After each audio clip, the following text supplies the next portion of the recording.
Sobat PBI, kalian sedang mendengarkan Bidik Podcast, bincang-bincang pendidikan podcast by Pendidikan Bahasa Inggris UAD. Dengan judul Bermuhammadiyah itu mengasyikan dan perlu, episode ke-12 ini spesial untuk meramaikan Muktamar ke-48 Muhammadiyah dan Aisyah di Surakarta dengan narasumber Haji Hendra Darmawan SPD MA, Kabid Perkadiran LPSI UAD yang juga merupakan salah satu dosen PBI UAD.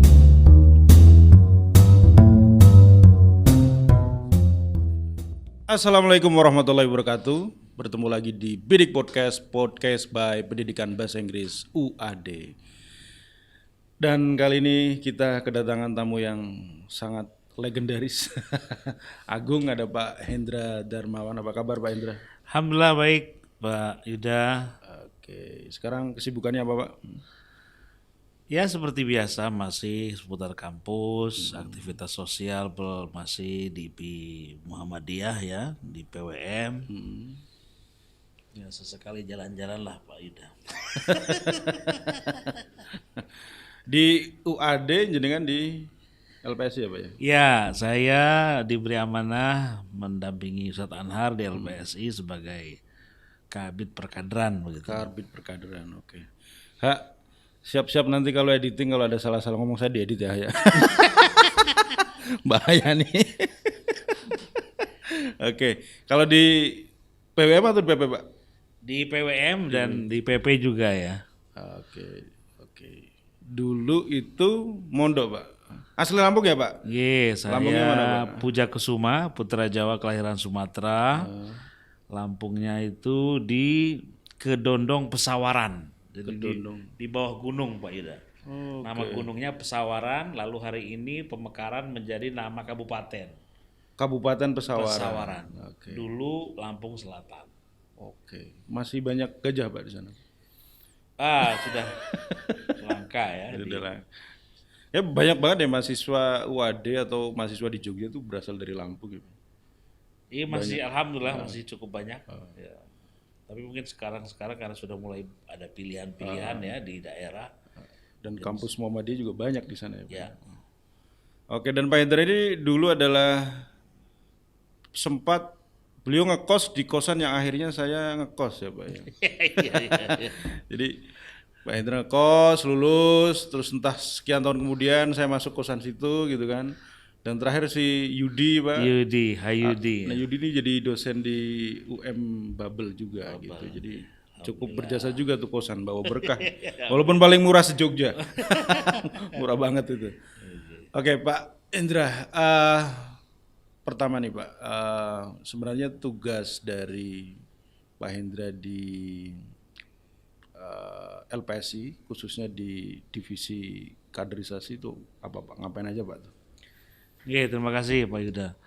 Jadi yang pertama kita harus memposisikan UAD yakni PTM, Perguruan Tinggi Muhammadiyah. Oke. Salah satu fungsinya adalah media dakwah dan kaderisasi. Maka sesuai dengan visi UAD yang inline dengan visi persyarikatan, proses kaderisasi dan regenerasi itu juga harus mendapatkan perhatian atau porsi lebih begitu ya. Terlebih di dalam kampus ada organisasi otonom Muhammadiyah. Entah itu IMM, Ikatan Mahasiswa Muhammadiyah, atau Tapak Suci Putra Muhammadiyah, ada Hizbul Waton gitu ya. Nah, maka UAD melalui LPSI, Lembaga Pengawas Studi Islam, memutuskan perlu adanya bidang yang mengurusi hal-hal tersebut. Nah, begitu. Tugasnya adalah satu, ya mencermati dan melaksanakan Baitul Arqam. Baitul Arqam itu perkadiran formal baik bagi dosen, karyawan maupun bagi mahasiswa. Beberapa ada yang sudah berjalan efektif, beberapa masih kita inisiasi begitu. Bahkan kita beberapa fakultas itu BEM-nya sudah pernah melaksanakan Baitul Arqam BEM atau Baitul Arqam DPM begitu. Atau setahun yang lalu FKIP melaksanakan Baitul Arqam Ormawa se-FKIP. Baitul Arqam itu adalah apa? Mungkin ada yang Baitul Arqam itu adalah format perkaderan formal gitu yang diinisiasi oleh Muhammadiyah dan itu berjenjang. Jadi ada Baitul Arqam untuk pimpinan, ada Baitul Arqam untuk pengelola prodi begitu, ada Baitul Arqam untuk pengurus IMM atau ada Baitul Arqam untuk tenaga kependidikan dan seterusnya begitu. Ini tidak hanya ada di Aum ya, Amal Usaha Muhammadiyah, tapi juga di level-level pimpinan Muhammadiyah itu sendiri. Oke, jadi Pak Haidar itu tetap harus ikut Baitul Arqam. Ya Pak Haidar ya menjadi narasumber ya. Oke. Menjadi narasumber, mengarahkan ya, keynote atau menjadi konsultan ya. Karena di PP itu Pak Haidar sebagai ketua umum, namun ada ketua yang membidangi perkaderan, yakni Bapak Dr. Andes Haji Ahmad Dahlan Rais M.Hum. Nah, begitu. Jadi terkait dengan bidang-bidang perkaderan yang membidangi ya Pak Dahlan Rais. Jadi intinya adalah ideologisasi Pak atau Ya ideologisasi atau dalam bahasa yang lain internalisasi nilai-nilai kemuhammadiyahan. Atau kalau mungkin peserta pelatihan itu mungkin orang baru, maka ya pengenalan. Ya, jadi sebelum diinternalisasi dikenalkan terlebih dahulu apa itu Muhammadiyah, visi misinya, muqaddimah anggaran dasarnya, identitasnya begitu. Dari hal-hal yang filosofis sampai praktis, termasuk hal-hal yang menjadi fatwa-fatwa Muhammadiyah begitu. Oke. Gini Pak, ini kan UAD itu kampus yang sekarang semakin besar ya, membesar, jumlah dosennya banyak, pegawainya banyak karena student body-nya juga gede banget. Otomatis yang apply atau bergabung di UAD kan dari berbagai macam background ya Pak, termasuk mungkin dari sisi fikih keislamannya dan sebagainya. Ini banyak banget Pak. Jadi mereka harus belajar dan mencoba untuk misalnya mereka tidak terlalu memahami Muhammadiyah secara baik, itu harus belajar Pak. Tadi saya katakan di awal fungsi perguruan tinggi itu salah satunya ada proses pendidikan di situ, ada proses akademik, tapi tetap kenapa harus dikenalkan dengan Muhammadiyah? Kenapa Pak itu Kan jawabannya Pak? begitu. Itu bagian dari fungsi dakwah tadi itu, kan gitu. Kenapa perlu dikader? Ya agar mereka juga mendukung suksesnya dakwah Muhammadiyah itu sendiri. Atau minimal tidak menyalahfahami Muhammadiyah. Nah ini. Kan kadang-kadang nih Pak dengar ada yang merasa belum Muhammadiyah banget tuh. Mereka agak apakah saya harus memperdalam itu? Nah, mungkin apa nih penjelasan untuk ada misalnya beberapa orang yang masih yang pertama memang sejak seleksi ya, baik itu dosen maupun tendik itu biasanya memang dalam tahapan wawancara ditanya kenal Muhammadiyah tidak, kenal UAD dari mana, atau pernah berinteraksi atau berpartisipasi di kegiatan Muhammadiyah tidak, artinya dijajaki. Lalu ditanya, kalau Anda diterima masuk UAD, apa komitmen Anda terhadap Muhammadiyah atau terhadap UAD? Nah, itu mungkin pertanyaan-pertanyaan yang mengarah ya, namun itu merupakan data awal atau pemetaan kita lah tadi itu, pemetaan, profiling ya, sehingga setelah mereka bergabung ya nanti pembinaannya lebih mengena begitu. Dulu di saat masih sulit cari dosen ya. Kalau sekarang kan orang kalau buka lowongan dosen rebutan. Lowongan 2 yang daftar ratusan, ribuan. Dulu masih sulit mencari dosen atau dengan gelar master dan seterusnya. Lalu biasanya agak longgar waktu itu. Oke deh, kita terima dulu. sambil nanti diproses kan begitu. Mungkin 10 tahun terakhir sudah tidak demikian lagi begitu. Karena kita bisa lebih selektif begitu, bisa memilih. Atau di era yang hari ini sangat terbuka itu orang bisa memilih ya, mau berkarir di kampus yang mana begitu. Atau bahkan kadang-kadang sudah dokter pun masih pindah kan gitu. Siapa tuh Pak? Nggak usah dijawab. Iya. Begitu. Off the record aja tuh nanti. Siap. Karena tapi ini pemirsa ya penonton Bidik Podcast ini tidak hanya terjadi di kampus Muhammadiyah. Saya kira semua kampus semacam itu ya, karena bagaimanapun ya belief bukan sampai ideologi ya, tapi bagaimana pemaknaan ya seorang karyawan atau dosen atau siapapun terhadap institusi, visi misinya itu memang harus inline ya Pak, nggak boleh seenak sendiri. Kayaknya semua institusi semacam itu gitu. Jadi ya harus mau melakukan itu semua dan harus belajar soal Muhammadiyah gitu ya Pak. Iya. Nah itu bagi dosen dan tendik Pak. Bagi mahasiswa Pak, ini kan mahasiswa kita tiap tahun tuh ada 6.000 sampai hampir 7.000, tahun ini mendekati 7.000 gitu Pak.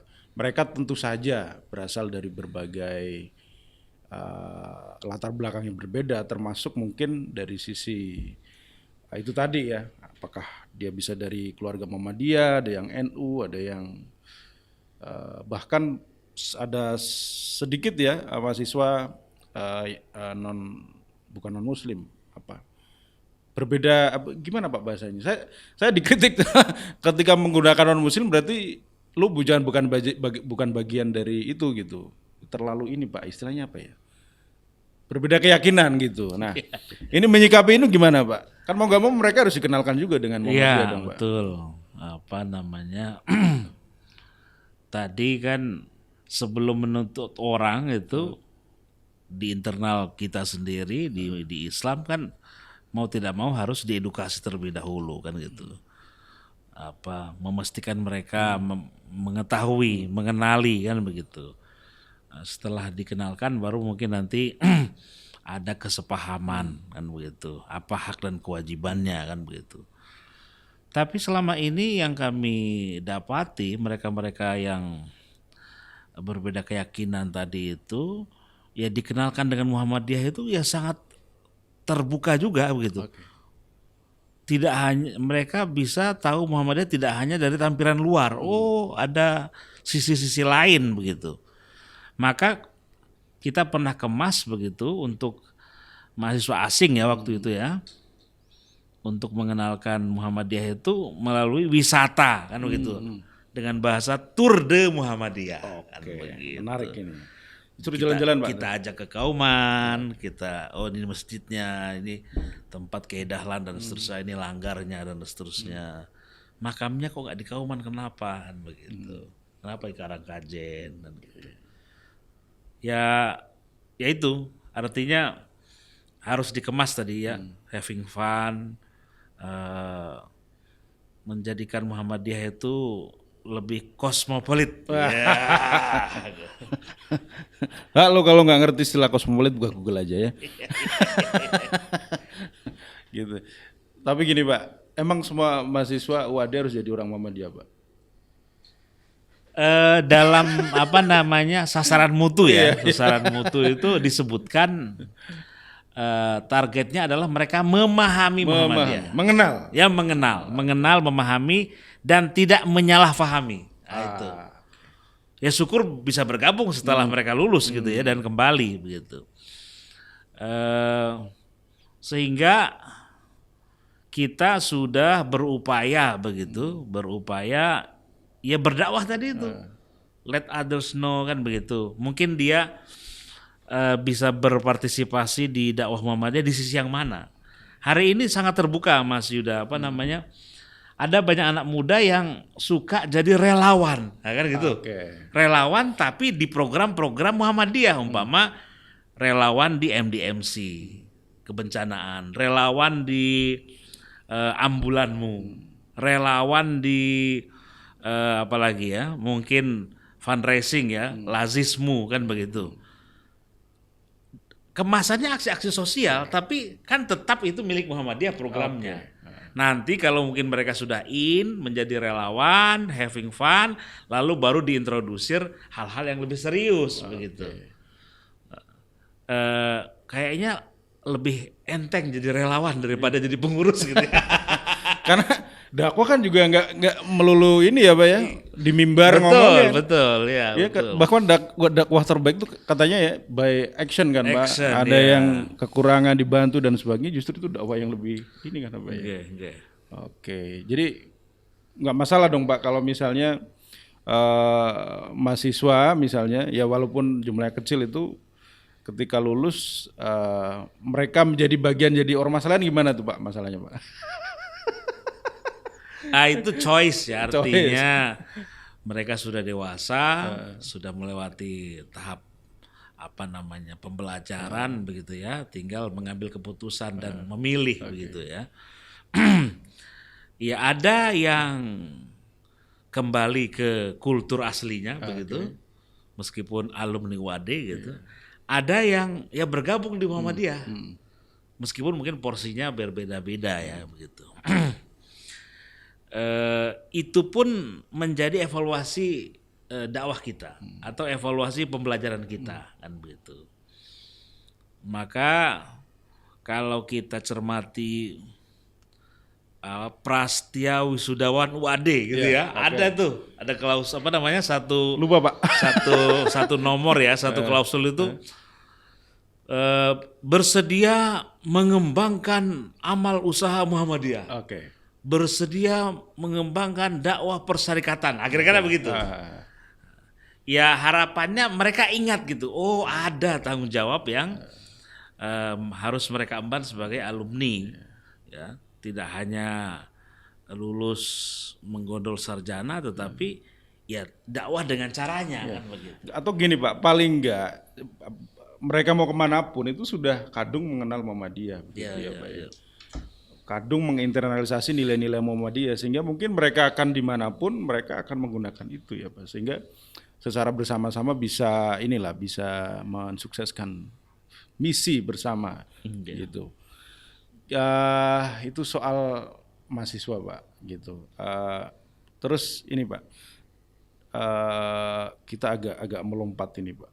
Jenengan itu agak cukup terkenal dengan istilah Islam interdisipliner Pak. Apa itu Pak? Terima kasih. Kayak udah jadi brandingnya Pak Hendra soalnya. Sudah ya. Ini memang mata kuliah institusional begitu ya. Dan memang ini bagian dari visi UAD yang memang masih menjadi PR. Artinya menjadikan sivitas akademik baik dosen sendiri maupun mahasiswa itu tidak tidak atomistik, tidak membeda-bedakan antara ilmu agama dan ilmu umum begitu. Tidak melakukan sekularisasi. Jadi kalau dia belajar linguistik, kenapa dia tidak mengenal linguistik Islam begitu? Kenapa dia tidak mengenal ilmuwan linguistik Islam, ahli grammar Islam, Sibawayh kah? Atau tokoh-tokoh yang lain begitu ya? Atau mengenal Alfiyah Ibnu Malik begitu ya? Dengan karya-karyanya yang juga tidak kalah dahsyatnya dibandingkan para ilmuwan barat begitu. Maka memang membekali mereka agar tidak mengalami inferiority complex begitu. Menjadi orang yang merasa minder seakan-akan kok nggak ada ya ilmuwan Islam. Begitu. Jadi belajar linguistik, kenal Chomsky, ya juga harus kenal Sibawayh, kan begitu. Syukur bisa melakukan comparative study, kan begitu. Atau dia minimal bisa bersikap adil begitu, ya, menghukumi atau menyikapi dinamika ilmu pengetahuan itu. saya lihat kajian-kajian linguistik sudah mulai beberapa comparative study, comparative linguistik begitu ya. Ini juga baik sekali begitu. Maka kembali tadi Islam interdisipliner itu tadi mengenalkan khasanah peradaban Islam, keilmuan Islam, kejayaan Islam begitu. Lalu kalau toh pernah mengalami kemunduran kenapa faktornya begitu. Lalu ilmuwan dalam bidang itu siapa? Kalau di FKIP ya, maka kami kenalkan dengan ya Al-Ghazali, Imam Al-Ghazali, terus penulis buku Ta'limul Muta'alim, Az-Zarnuji begitu.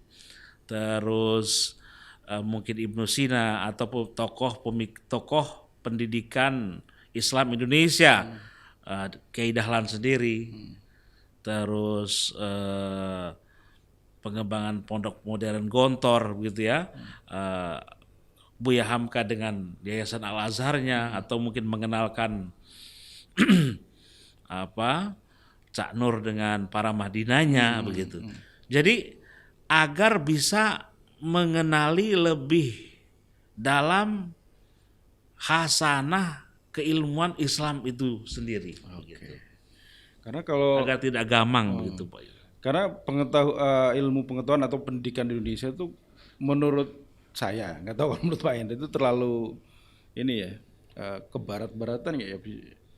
Maksudnya terlalu kebanyakan referensi yang di barat gitu. Walaupun kalau kita ambil sejarah gitu kan, di sejarah kan banyak juga ilmu-ilmu barat yang ternyata itu dikembangkan dari ilmuwan-ilmuwan Islam itu, terutama setelah masa Renaissance gitu kan. Gitu ya Pak ya? Ya betul sekali itu. Memang pengaruh gelombang modernisme ini sangat dominan di kita. Seakan-akan kalau kita mengikuti kemajuan barat itulah kemajuan yang sesungguhnya. Lalu kadang-kadang melupakan potensi lokal kan begitu. Padahal titik starting point-nya itu, titik mulainya berbeda kan begitu. Kenapa umpama pesantren di Indonesia dominan? Kenapa Kiai Dahlan hadir dengan memilih sistem pendidikan kan begitu? Lalu menunjuk atau memilih mengadopsi sistem pendidikan Barat itu udah kemajuan pemikiran yang luar biasa. Di saat semua orang anti itu kan pada begitu. saat itu pada ya? saat itu di film Sang Pencerah itu semacam itu. Pak Hendra sudah mulai masuk ke bagaimana kemudian Ki Ahmad Dahlan gitu. Kita lagi bicara soal barat dan timur gitu ya Pak. Kemudian ada banyak tokoh di situ, dan di Indonesia ada tokoh Kiai Haji Ahmad Dahlan begitu, yang dia akhirnya mau nggak mau bergelut dengan dua sisi itu dan menemukan formula yang tepat. Gimana tuh Pak? Ya, Kiai Dahlan sebagai sosok yang zakaun, cerdas begitu ya. Yang kedua, selain didikan dari keluarga, beliau pun otodidak gitu ya. Kenapa saya sebut otodidak? Karena kepergian Kiai Dahlan ke Tanah Suci Mekah 2 kali itu tidak terlalu lama juga di sana begitu. Tapi dengan durasi yang tidak terlalu lama itu, kenapa Kiai Dahlan bisa mencari benang merah, simpul-simpul yang beliau harus datangi kan begitu, harus melakukan akselerasi, membaca referensi yang mana yang harus diprioritaskan begitu. Nah, salah satunya adalah selain Kiai Dahlan ketemu dengan para guru di sana, ada Syekh Khatib Al-Minangkabawi, ada Syekh Mahmud At-Termasi begitu. Keduanya itu orang Nusantara juga ya? Ya, ada Zaini Dahlan begitu.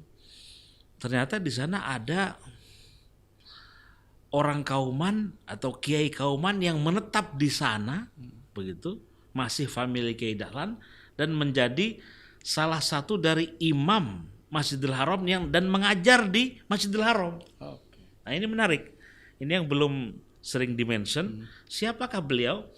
Yakni Syekh Bakir Al-Jukjawi atau Syekh Muhammad Bakir bin Nur. Siapakah Syekh Bakir ini? Putranya Mbah Nur begitu ya. Ini masih kakeknya Profesor Hamamah Suratno. Oke. Begitu. Dari terahnya itu ya. Dan sungguh Kiai Dahlan mengharap Syekh Bakir itu balik ke Indonesia dan menggantikan Kiai Dahlan memimpin Muhammadiyah begitu. Tapi sayang pesan itu sudah disampaikan oleh Kiai Ibrahim, tapi Syekh Bakir menetap di sana dan meninggal di sana. Begitu. Tidak kalah pentingnya adalah waktu Kiai Dahlan berada di sana, Kiai Dahlan mengalami masa-masa pergumulan begitu ya. Masa-masa pergumulan di Timur Tengah, apa yang disebut dengan era kebangkitan begitu. Itu sebelum awal 1900-an ya. Awal 1900-an itu kampanye pergerakan di sana itu pintu ijtihad masih terbuka. Begitu. Dengan tokohnya Ibnu Taimiyah, Muhammad Abduh, muridnya Rashid Ridho, ya, Jambal Al-Afghani dan seterusnya, begitu. Jadi saya selalu mengatakan kepada mahasiswa, Pak Yuda, kalau di Indonesia ada reformasi 98, lalu saya jadi mahasiswa tahun 2000, itu rasa-rasa pergerakan tahun 98 itu masih ngefek begitu. Masih terasa banget. Masih terasa banget. Nah, kira-kira pas Kiai Dahlan ke sana itu masih anget-angetnya masih juga. anget-angetnya. Maka Kiai Dahlan membaca selebaran berita-berita pergerakan itu melalui majalah apa yang disebut dengan Al-Urwatul Wuthqa. Ya, majalah yang nuansanya itu pergerakan begitu. Nah, persinggungan-persinggungan itulah yang membuat Kiai Haji Ahmad Dahlan mendapatkan inspirasi strategi dakwah yang mungkin diterapkan di Indonesia. Karena kurang lebih pada saat itu konteksnya masih sama. Indonesia juga masih dalam kolonialisasi mencari bentuk Belanda, ya. Walaupun di situ sudah mulai ada apa disebut sebagai kebangkitan nasional gitu ya. Akhirnya kesamaan kondisi itu yang kemudian membawa Ki Dahlan membawa pemahaman tersebut atau cara strategi dan sebagainya ke Indonesia gitu, Pak. Potret dinamika keumatan di Kauman ya di Indonesia. Satu itu, yang kedua adalah akses pendidikan yang masih terbatas. Kala itu yang bisa sekolah di sekolah Belanda ya adalah hanya ningrat saja, priai saja kan begitu. Ya yang lain ya di pondok tradisional kan begitu. Lalu Kiai Dahlan juga mungkin melakukan kritik ya. Kalau pendidikan tradisional, pesantren tradisional itu kan tidak menggunakan kurikulum. Asal gitu aja, Pak. Jadi kalau yang pinter bisa cepat lulus, yang biasa ya lebih lama kan begitu. Itu juga yang membedakan. Yang ketiga, pengaruh pergaulan Kiai Dahlan yang luas dengan gerakan yang lain, baik di Budi Utomo maupun Serikat Islam. Berarti komunikasi beliau saat itu cukup baik? Sangat baik, sangat baik. Justru pada saat ada resistensi dakwah Kiai Dahlan di Kauman itu, ya Kiai Dahlan bergeraknya di luar Kauman, kan begitu. Bergaul dengan tokoh Taman Siswa, tokoh Budi Utomo, ya menjadi anggota kehormatan di Serikat Islam. Bahkan dalam bukunya Deliar Nur ya, itu disebutkan kenapa Kiai Dahlan sebagai penasehat di Serikat Islam, setiap ada pembukaan cabang Serikat Islam, di saat itulah Kiai Dahlan diberi kesempatan untuk menjelaskan visinya tentang Muhammadiyah begitu. Sehingga berdiri cabang cabang Serikat Islam, berdiri pula cabang Muhammadiyah.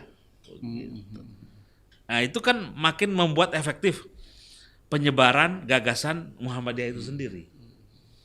Bahkan sejak awal Kiai Dahlan selalu mengajak Siti Munjiah. Siti Munjiah ini kadernya Kiai Dahlan, kader Aisyah. Sebelum Kiai Dahlan tampil, Munjiah dulu yang suruh pidato begitu tentang Islam kan begitu. Wah luar biasa kala itu. Satu bagian dari kaderisasi tadi. Yang kedua, bahwasanya perempuan itu ya bisa jadi penggerak. Itu bisa. Jadi kalian para SJW feminis di Twitter, di sosmed itu ya, jangan merasa baru dengan gagasan feminisme ya. Muhammadiyah udah lama dan dari awal sudah memperjuangkan itu lewat organisasi Aisyah itu ya Pak. Dan Siti Munjiah tercatat sebagai salah satu orang yang berpidato di Kongres Perempuan pertama juga. Pada situ tuh aneh dong Pak. Ada seorang wanita di forum semacam itu pidato, itu kan aneh Pak zaman itu.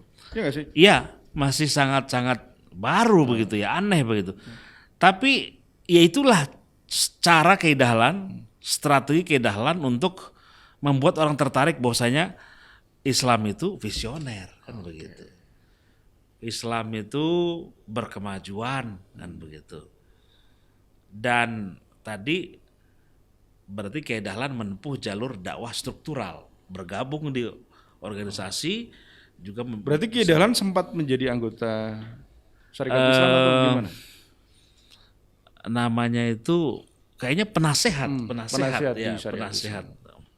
Saya itu host Cokroamin itu masih ada. Ya masih sugeng ya. Saya sudah sempat ke Surabaya itu Pak Yuda, mampir di rumah Peneleh ya, rumahnya host Cokroaminoto. Yang dulu tuh jadi kosannya. Ya kosannya Bung Karno di situ ya. Bung Karno terus si beberapa tokoh yang lain ya. Kartosuryo di situ. Ya sempat Kartosuryo di situ. Terus bahkan siapa? Madilog siapa Pak? Tan Malaka. Ya.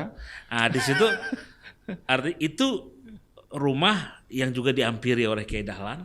Masih ada masjid di mana Kiai Dahlan juga berdakwah beberapa kali begitu. Dan di saat itulah Bung Karno diam-diam mengikuti ceramah-ceramah Kiai Dahlan. Begitu, demikian pengakuan Bung Karno. Dan apakah itu awal dari perjumpaan antara Bung Karno dengan Muhammadiyah atau? Ya, itu awal perjumpaan Bung Karno dengan Muhammadiyah. Setelah dari Surabaya, Bung Karno bersinggungan dengan Muhammadiyah lagi saat diasingkan di Bengkulu. Di Bengkulen, sempat aktif di pengurus Majelis Pendidikan dan Pengajaran, begitu. Kalau sekarang mungkin Dikdasmen ya. Lalu mempersunting Fatmawati yang putra tokoh Muhammadiyah. Gitu. Jadi ini para anak muda itu ya, Bung Karno itu adalah tokoh Muhammadiyah ya Pak ya. Tokoh Muhammadiyah. Dan Ibu Megawati atau yang lagi rame di perbincangan calon presiden juga mungkin Bu Puan, itu dia mempunyai darah dari tokoh Muhammadiyah ya Pak. Terus kembali lagi ke Kiai Dahlan gitu. Apa saja yang saat itu beliau lakukan untuk membangun fondasi Muhammadiyah sampai semacam ini? Yang paling utama adalah menyadarkan bahwasanya potensi fikir ya, bahwasanya Allah memerintahkan kita untuk berpikir, untuk mengeksplorasi ilmu pengetahuan begitu. Kenapa ada foto Kiai Dahlan di mejanya itu ada globe ya. Lalu ada perangkat untuk astronomi itu. Itu bagian dari apa yang digagas oleh Kiai Dahlan bahwasanya umat Islam itu harus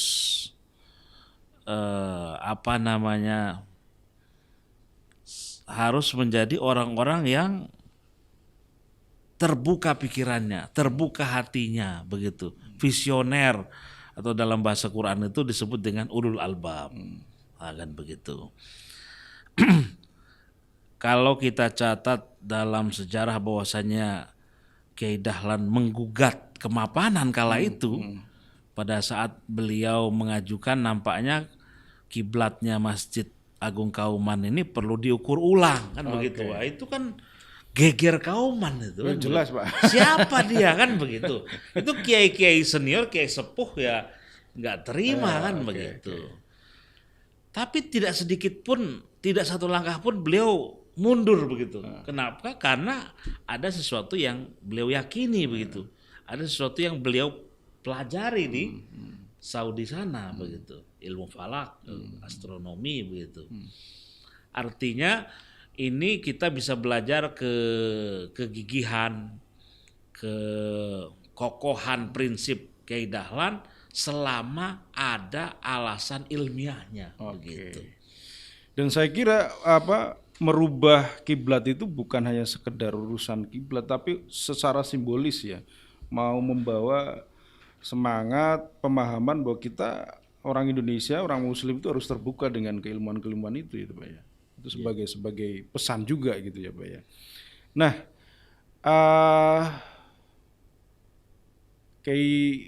abis itu ngapain lagi Pak Kiai Dahlan? Saat itu Kiai Dahlan belum menjadi penghulu keraton ya. Yang jadi penghulu itu ayahnya. Tapi pada saat ayahnya meninggal dunia, lalu Kiai Dahlan diberi amanah menjadi penghulu. Nah, di saat menjadi penghulu itulah Kiai Dahlan menikahi salah satu putri keraton. Nah, setelah menikahi putri keraton itulah Kiai Dahlan mendapatkan dukungan HB7, Hamengkubuwono ke-7, agar Kiai Dahlan berangkat ke Saudi menimba ilmu pengetahuan kembali, mencari strategi dakwah untuk menghentikan misi Zending. Oke, Zending itu adalah jadi waktu itu di Yogyakarta ada 18 pabrik gula yang sekarang salah satunya Madukismo ya. Ya, Madukismo itu rumahnya Pak Cipto juga. Itu milik Belanda, lalu Belanda mengirimkan pastur. Oke. Awalnya hanya untuk kepentingan mungkin ya orang Belanda, tetapi ternyata ada misi Zending, ada upaya untuk mendakwahi begitu ya para karyawan-karyawan pabrik itu yang notabene-nya adalah Muslim begitu. Nah, itu yang didapat oleh HB7, lalu HB memanggil Kiai Dahlan untuk bagaimana menghadapi mereka ini. Tolong cari, pelajari, tapi jangan gaduh. Nah ini penting. Nah ini penting Pak ini. Penting ini gimana Pak biar nggak gaduh itu karena sekarang tuh senangnya pada gaduh-gaduh tuh Pak menghadapi kayak gitu-gitu tuh. Iya. Jadi itu pesan dan dukungan dari HB7 terhadap dakwah Kiai Dahlan dan Muhammadiyah itu sendiri gitu. Dalam catatan sejarah kepergian Kiai Dahlan yang kedua itu dibiayai oleh keraton. Oke. Jadi sebenarnya kedekatan antara Kiai Dahlan dengan keraton itu sangat dari awal memang sudah kayak gitu ya Pak ya. Ya. Terus akhirnya beliau balik lagi mendapatkan inspirasi kebangkitan Islam di sana, lalu mengadopsi beberapa strategi ya yang dilakukan oleh para pembaharu di sana. Ya, salah satunya adalah agar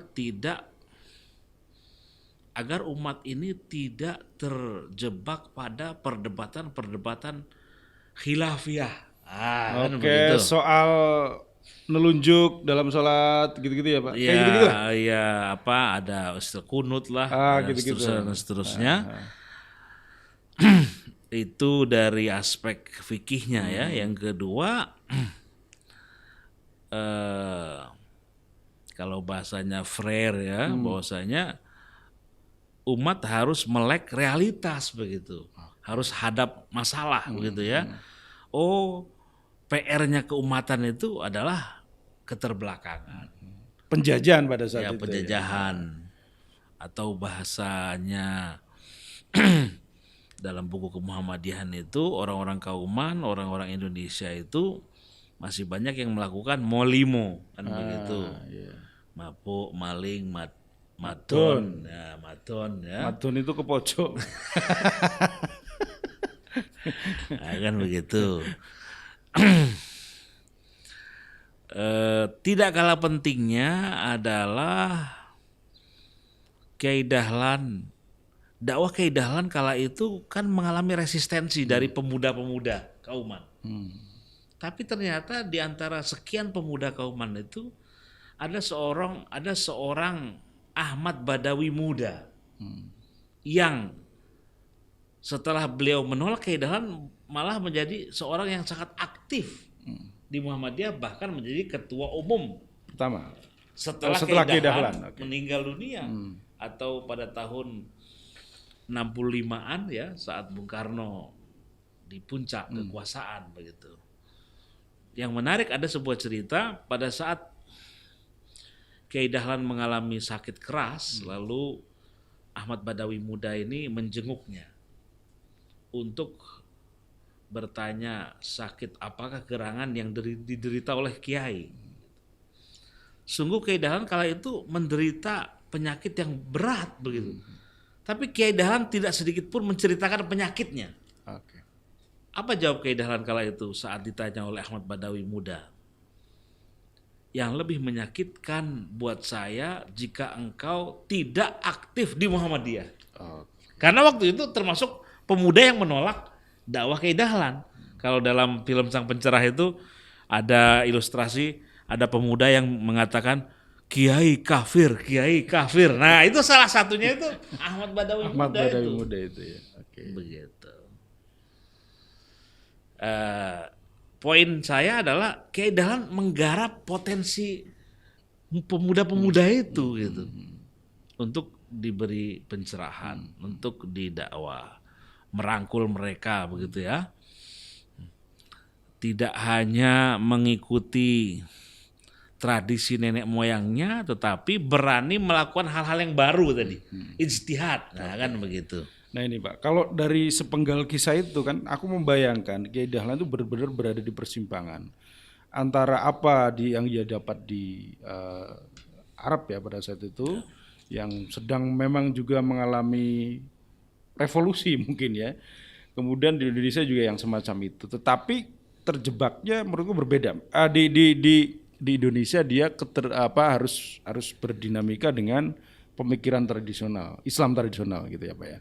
Di Arab dia harus bergumul dengan ide-ide yang pada saat itu mungkin ini yang jadi banyak menjadi istilah ini Pak, Wahabi, Salafi gitu-gitu ya Pak ya. Itu mungkin pertanyaan banyak orang juga Pak. Muhammadiyah dengan Wahabi itu sama, berbeda atau bagaimana Pak? Ini perlu sangat dijelaskan Pak ini Pak. Ya, nah, yang pertama perlu kita perjelas bahwasanya Muhammad bin Abdul Wahab itu berbeda eranya. Ya, kalau Kiai Dahlan itu awal abad 19, Muhammad bin Abdul Wahab itu jauh sebelum itu. Nah, begitu. Bahkan sangat mungkin Kiai Dahlan tidak berjumpa. Nah, Kiai Dahlan berjumpa dengan tokoh-tokoh pembaharu setelahnya. Nah, begitu. Yang kala itu pengaruh Muhammad bin Abdul Wahab di Saudi itu memang dominan begitu. Artinya itu sudah proses panjang begitu ya. Apa yang didapati oleh Kiai Dahlan dan dilihat di sana, pengaruh dari gerakan Muhammad bin Abdul Wahab itu adalah aspek pemurnian. Ya. Pemurnian atau purifikasi dalam hal memerangi takhayul bid'ah dan khurafat. Kenapa makbaroh itu kuburan itu tidak diagung-agungkan begitu? Kenapa ziarah kubur juga tidak menjadi sesuatu yang dominan di Muhammadiyah kan begitu. Titik-titik persamaannya atau mungkin itu yang mungkin diadopsi begitu, yang diambil. Oh ternyata fenomenanya sama begitu. Tadi tahayul, bid'ah dan khurafat itu juga terjadi di Nusantara. TBC itu ya Pak. TBC. Ya? Gimana tuh Pak? Ya, jadi pengaruh Muhammad bin Abdul Wahab di Saudi kala itu yang paling muncul atau dominan adalah bagaimana Muhammad bin Abdul Wahab bersama penguasa begitu, lalu ada upaya untuk mengeliminir potensi-potensi yang menuju kesyirikan. Salah satunya adalah meminimalisir makbaroh yang dibuat permanen itu. Oke. Maka di Saudi hari ini yang namanya makbaroh itu bisa bertingkat-tingkat begitu. Tidak hanya satu lubang untuk satu orang begitu. Hemat Pak. Hemat ya. Rumah susun abadi Pak. Tadi purifikasi, gerakan pemurnian tadi. Itu yang disebut dengan aspek tajdid di Muhammadiyah. Salah satunya adalah purifikasi dan aspek yang lain adalah dinamisasi. Pemurnian yakni dalam bidang ibadah dan akhlak begitu. Tadi kita sebut ibadah itu harus jauh dari nilai-nilai bid'ah begitu. Kita harus ittiba Rasul, mengikuti apa yang dicontohkan Rasul dan para sahabatnya begitu. Maka tidak boleh menambah-nambah atau tidak boleh mengurang-urang. Nah, begitu. Bid'ah biziyadah atau bid'ah bin nuqson. Nah, begitu. Yang kedua, bid'ah ada takhayul. Nah, ini pemurnian dalam aspek tauhid begitu ya. Ya saat itu ya suasana di Indonesia ada banyak hal yang berpotensi untuk dijadikan sesuatu yang manusia bersandar padanya kan begitu. Umpama gunung-gunung, pohon besar kan. Karena kalau dalam pandangannya Freire itu sangat merugikan ya bagi sebuah kelompok masyarakat yang ingin maju atau melawan kolonialisme tetapi dia terjebak di kesadaran mistis itu kan sangat melemahkan ya Pak. Ya, betul. Harus bertransformasi menjadi kesadaran kritis ya tadi ya. Jadi pemurnian dalam bidang akidah tadi begitu. Dan ini tidak mudah begitu. Tadi yang diperangi adalah molimo tadi ya, umpama masih main judi, ya, masih minum kan begitu ya. Masih adu ayam ya, main gitu ya. Masih berzina dan seterusnya begitu.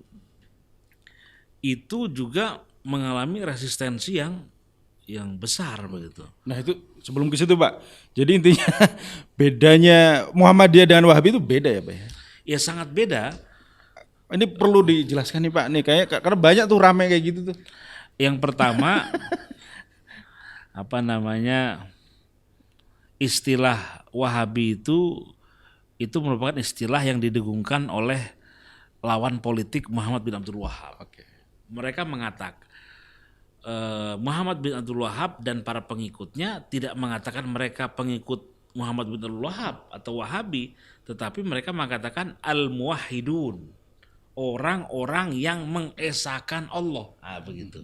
Artinya gerakan dakwahnya itu tidak hanya dengan serta-merta mengkultuskan Sosok Abdul Wahab, tetapi yang lebih utama adalah menyadarkan umat untuk bertauhid, al-muwahhidun tadi. Kenapa sampai ada sentimen Wahabi ini? Salah satunya adalah ya karena Muhammad bin Abdul Wahab bisa bersinergi dengan kekuasaan. Itu yang makin mengencangkan pergerakan dakwah itu gitu. Jadi kita bisa bayangkan kalau Pak Jokowi sangat kelihatan gitu ya. Apalagi Pak bedanya Muhammadiyah dengan Wahabi Pak? Yang pertama Wahabi perlu tadi ya pemaknaannya juga harus tahu sejarahnya lah gitu ya. Yang kedua, Muhammad bin Abdul Wahab tidak membangun infrastruktur atau organisasi seperti Muhammadiyah lakukan. Begitu. Dia cuma dakwah ngajar aja gitu ya, ya, Bang? komunitas-komunitas Oke. yang terpisah-pisah begitu. Nggak ada berserikat, nggak ada amal usaha begitu. Hanya sokongannya adalah rezim penguasa.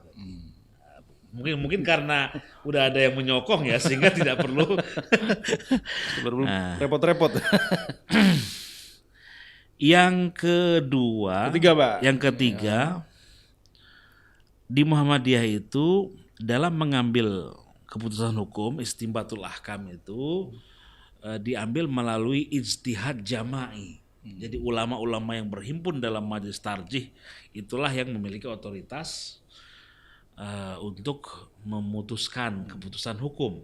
Sedangkan kalau di sana itu personal. Artinya saking harismanya itu Muhammad bin Abdul Wahab. Imam gitu ya semacam. Ya. Sehingga terpusat. Nah, kalau di sini kan kita di Muhammadiyah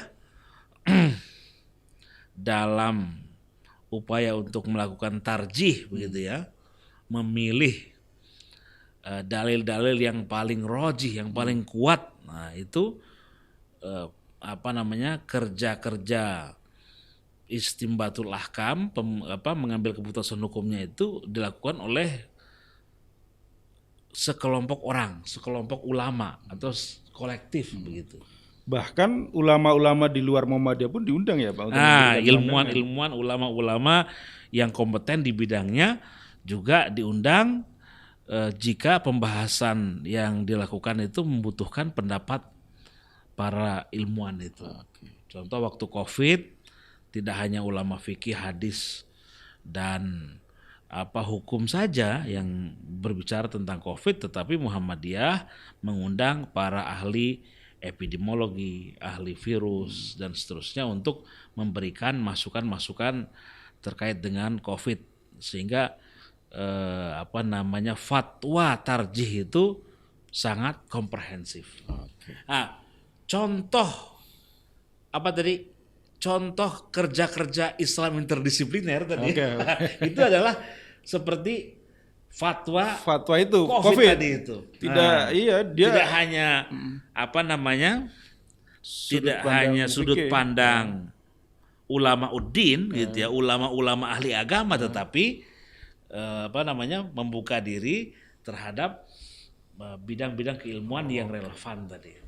Dan tercatat ya dalam media di sejarah bahwa Muhammadiyah itu termasuk yang paling cepat untuk memberikan putusan-putusan dan langkah-langkah terkait COVID itu ya, Pak ya. Apalagi Pak yang membedakan antara Muhammadiyah dengan Wahabi ini perlu sangat dijelaskan soalnya.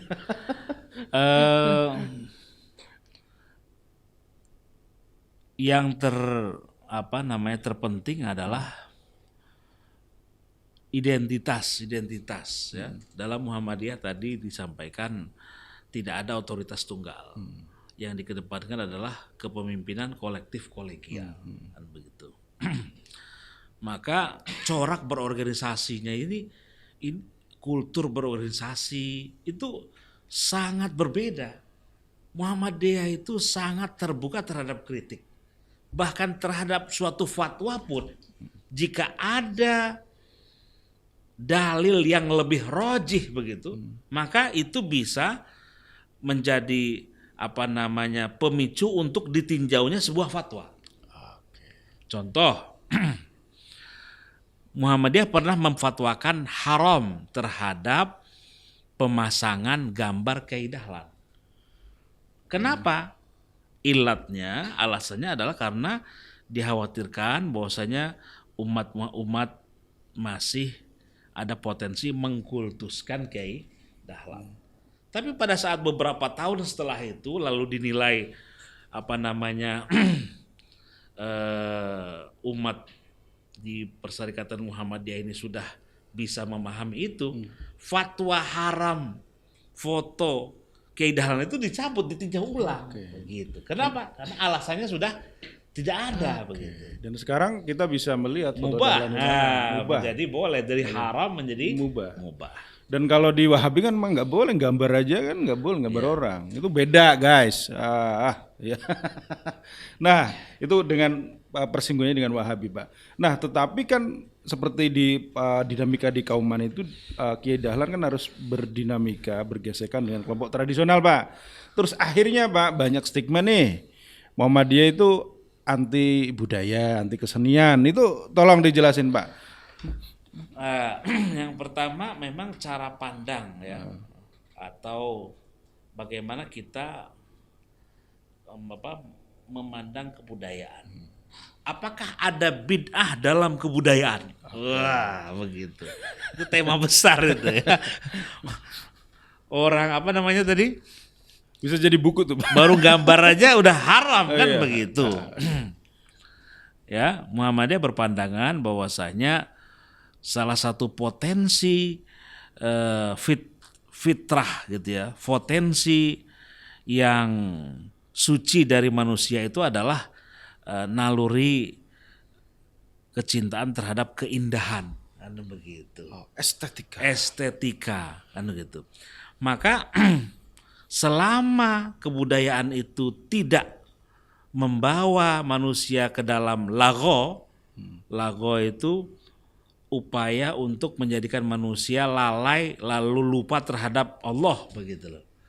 Selama kebudayaan dan kesenian itu tidak merusak kefitrahan yang lain atau tadi kesucian akidah tadi itu boleh. Bahkan Kiai Dahlan sendiri bisa bermain biola. Nah, betul sekali. Dan mengajarkan main biola, mengajar dengan biola gitu. Jadi kalau ada yang menganggap Muhammadiyah anti kebudayaan, anti kesenian ya salah besar ya Pak ya. Oke. Terus bagaimana relasi antara sekarang nih kita bicara sekarang bagaimana kemudian usaha atau Muhammadiyah ini berhubungan dengan itu kesenian tradisional dan sebagainya itu gimana? Memang di Muhammadiyah sendiri memang ada dinamika sehingga munculnya LSBO ya, Lembaga Seni Budaya dan Organisasi. Dulu sebelumnya disebut MK, Majelis Kebudayaan. Perubahan dari majelis ke lembaga, munculnya majelis dan lembaga itu bagian dari dinamika internal Muhammadiyah. Artinya di internal itu juga awalnya masih ada pro kontra begitu.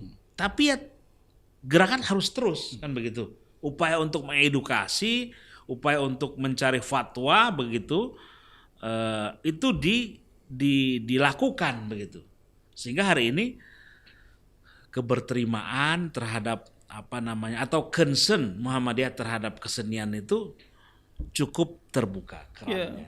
Contohnya tiap kali milad UAD kita selalu ngundang dalang ya Pak.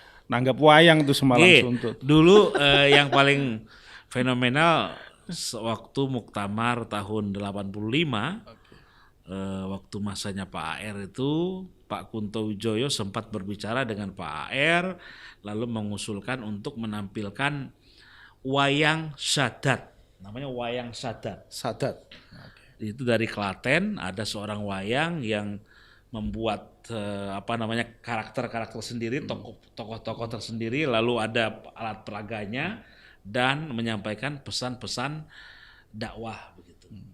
Jadi wayang sadat itu diberi kesempatan untuk tampil dan dinikmati oleh warga Muhammadiyah. Itu sudah terjadi di tahun 80-an bahkan ya. Tahun 80-an. Bukan baru-baru ini. Bukan baru-baru ini kan begitu. Tapi kalau lantas pertanyaannya apakah berkembang subur atau tidak, ini perlu ada strategi. Kalau kita lihat Pak Jabrohim itu nggak pernah lelah ya bagaimana mengkampanyekan. Kita juga harus ambil peran dalam ranah kebudayaan, berkesenian. Kita harus meng-create lagu-lagu yang edukatif untuk anak-anak, begitu. Nah itu Pak, saya sempat luar biasa itu. Sempat ngobrol Pak sama Pak Farid, Mas Farid, Kang Farid itu. Bahkan Aisyah ketika sebelum kemerdekaan gitu ya sudah menciptakan banyak lagu-lagu dan sudah ada TK zaman itu ya, kelas TK terus ada lagu-lagu yang diciptakan oleh tokoh-tokoh Aisyah untuk mengedukasi anak-anak kecil pada saat itu gitu ya. Dan kita harus lebih banyak lagi menciptakan lagu. Simpelnya gitu. Iya, salah satu contoh yang menjadi contoh yang buruk begitu ya. Naik kereta api tut, siapa hendak turut ke Bandung Surabaya gitu ya. Naik dengan percuma, itu nggak bayar maksudnya itu. Bondo nekat itu kan, bonek gitu loh kan gitu ya. Kemarin kita ngobrol sama Dedengkot Bonek tuh. Mas Ada Sudiarto. satu lagi apa itu, nenekku giginya tinggal 2 gitu ya. Nah, itu kan nggak menghormati ya, nenek itu entah nggak punya gigi atau punya gigi 2 itu harus Nenek. dihormati kan Itu. begitu. Lah kok menjadi lagu? Saya kurang hafal lagunya, yang pasti ada lirik itu kan begitu ya. Maka edukasi mengajak para pendidik TK ABA ya yang ribuan itu untuk bisa mengkreasi lagu-lagu yang sederhana tetapi lebih punya makna, lebih bermanfaat, lebih aplikatif begitu. Nah itu sudah terus dilakukan Pak. Yang kedua terakhir Pak Sukrianto, idealisme beliau, para tokoh dan spirit perjuangan para tokoh itu perlu difilmkan, dilayar-lebarkan. Meskipun memang ongkosnya mahal. Besar begitu. sekali Pak, 15 miliar. Aduh. Sang Pencerah itu berapa tuh? Itu salah satu film termahal itu. Iya. Untuk Punjabi masih mau mendukung waktu itu ya. Ini terakhir Pak, kita masih punya banyak waktu. 5 menitan. Soal tahayul nih Pak, aku lagi ini konten-konten soal horor itu lagi banyak Pak di YouTube. Saya itu pecinta podcast horor. Terus lagi muncul di fenomena antara Mas Samsudin dengan Sulap Merah dan sebagainya. Terus ada tokoh namanya Muhammad Faizar, mungkin Pak Hendra juga kenal, dia anggota Kokam, Ustadz. Oh iya. Yang menurut saya ini merupakan dia itu membawa insight baru soal tahayul Pak. Jadi sebelumnya mungkin kalau kita ngomongin hantu langsung dicap tahayul gitu Pak. Nah si Faizar ini, Muhammad Faizar Ustadz ini membawa sebuah perspektif baru bahwa ya memang faktanya gitu kan, jin itu ada, kayak gini itu ada, tetapi yang paling penting adalah bagaimana kita menempatkan itu. Semisal ada cerita pendakian horor gunung ya, pendakian gunung horor gitu ya. Si Faizar itu datang ke situ, tetapi menjelaskan bahwa ya memang di dalam hadis, di dalam referensi, memang gunung itu menjadi tempat rumah bagi jin. Tetapi tidak kemudian kita tunduk permisi atau memberikan sesajen, tetapi lebih kepada dia makhluk Allah juga dan derajat kita lebih tinggi dibanding mereka. Jadi santai-santai aja selama kita benar gitu. Dan kalaupun ada sesuatu ya kita harus berpegang teguh ke syariat, ada doanya, ada apa gitu dan sebagainya. Gimana Pak? Saya punya ide. Kayaknya perlu ada nih Muhammadiyah membuat sebuah dakwah atau topik-topik dakwah soal itu Pak, karena menarik Pak ini. Ya memang ya tahun 80-an ya atau 90-an itu masih marak gitu ya. Orang masih banyak datang ke kuburan ya. Lalu bawa sesajen dan meminta-minta. Ada seorang dai Muhammadiyah sudah almarhum namanya Ustadz Zainul Mutakin ya. Ustadz Zainul Mutakin itu orang Lamongan begitu. Beliau bercerita terkait dengan pengalaman bagaimana dakwah kita bisa masuk begitu. Satu memang membutuhkan keberanian. Apa yang dia lakukan kala itu? Ya beliau mendatangi kuburan yang ramai itu lalu melakukan sesuatu bawa sound kecil atau gimana gitu ya.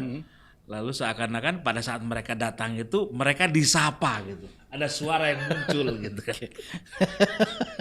Begitu.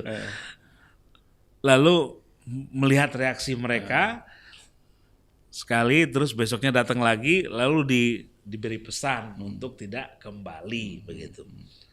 Nah ternyata setelah hal-hal yang demikian beliau lakukan itu lambat laun terkikis dan berkurang. Artinya tadi yang dilakukan oleh Ustadz Zain itu ya mengedukasi tadi, mencerahkan, menjelaskan bahwasanya pesan cara ini tidak dibenarkan dalam Islam, tetapi dengan cara yang lain, kan begitu. Dai-dai kita ini memang mau tidak mau harus berani masuk ke ranah itu, begitu, Pak, betul. untuk bisa menyampaikan pesan tadi itu. Yang kedua tidak kalah pentingnya memang Islam yang komplit ini, gitu ya, mulai dari bangun tidur sampai tidur kembali itu ada banyak doa yang perlu dibaca. Begitu. Segala sesuatu Segala ada. sesuatu itu sampai doa bercermin ada, begitu ya. Itu jadi cakep Pak kalau Ya saya selalu menjelaskan kalau kita keluar rumah lalu apa doa yang kita baca, hadirin sudah hafal begitu. Bismillahirrahmanirrahim, la haula wala quwata illa billah. Pada saat kita cermati hadis yang menerangkan doa apa tadi itu, doa keluar rumah tadi itu, ada penjelasan berikutnya itu, lanjutannya ada. Jika engkau baca doa ini maka engkau akan mendapatkan 3 hal. Yang pertama, kufita, engkau akan dicukupkan oleh Allah. Yang kedua, hudita, engkau akan diberi petunjuk oleh Allah. Yang ketiga ini yang luar biasa, wukita, engkau akan dijaga oleh Allah. Begitu. Itu baru keluar rumah aja loh gitu ya. Nah, tinggal pertanyaannya, yakin nggak kalau kita itu dijaga oleh Allah begitu? Gitu ya. Yakin nggak kalau kita itu mengejar rezeki, ya Allah akan kasih jalan kan begitu? Atau bahasa Jawanya obah mamah gitu ya. Tadi baru baca 1 doa loh kan gitu. Belum doa-doa yang lain kan begitu. Jadi kembali peneguhan terhadap apa tadi, keyakinan bahwasanya tauhid ya Pak ya. Ya, tauhid, orang beriman itu bersama Allah kan begitu. Atau ada ayat yang lain yang jelas sekali bunyinya itu, a'udzubillahi minasyaitonirrajim, bismillahirrahmanirrahim, walillahil izzatu walirasulih walil mu'minin. Dan milik Allah lah kemenangan itu, dan milik Rasul, dan milik orang-orang yang beriman begitu. Berarti ya kita tinggal menggapai kemenangan itu. Caranya gimana? Yang meminta kepada pemilik kemenangan kan.